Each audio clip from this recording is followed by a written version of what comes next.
तो कल जो हमने दो ट्रेड लिया था उसका ब्रेक डाउन करने वाला हूँ। बैकग्राउंड नॉइस जो भी है उसको इग्नोर करना। ठीक है। पहला ट्रेड था यूएसडी कैड में। एक सेकंड, मैं रिप्ले मोड में आपको दिखाता हूँ।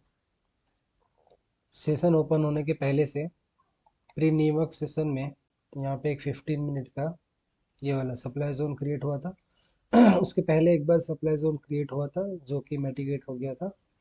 Then again pre New York session में एक सप्लाई जोन क्रिएट हुआ, साथ ही साथ 15 minute supply zone in confluence with 5 minute और 1 मिनट सप्लाई जोन, साथ ही साथ फेयर वैल्यू गैप भी था।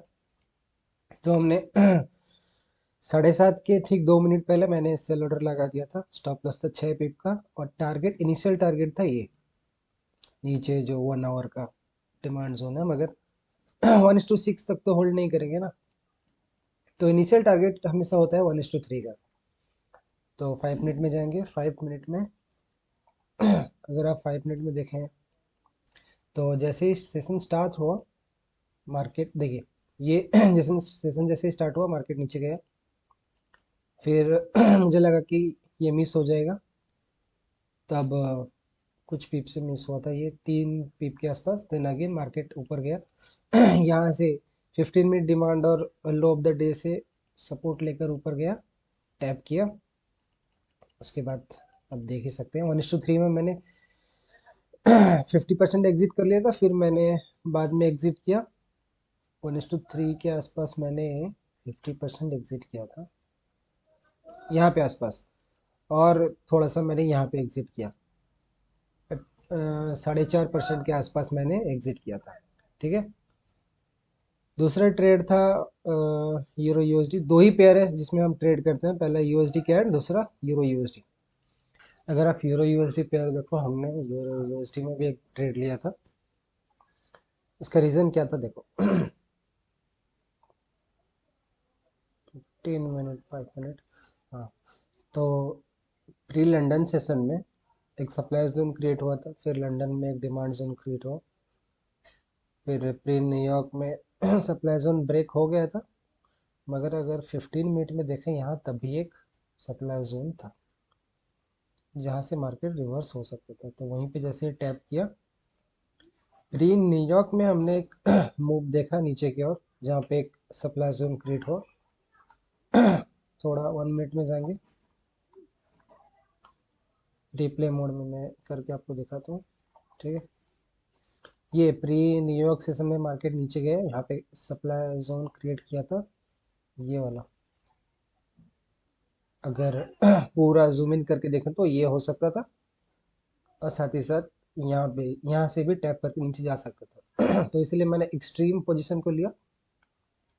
स्टॉप लॉस ठीक उसके ऊपर जोन 6.5 पिप का स्टॉप लॉस। सेल ऑर्डर लग गया था यहाँ पे।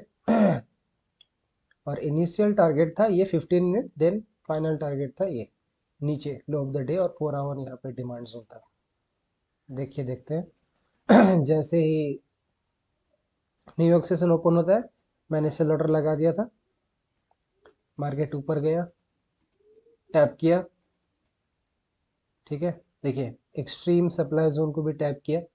कभी कभार ऐसा होता है कि यहीं से मार्केट नीचे चला जाता है, कभी कभार ऐसा होता है कि वो एक्सट्रीम सप्लाई जोन को टैप करके नीचे आए। देन वहां से 5 मिनट में जाएंगे।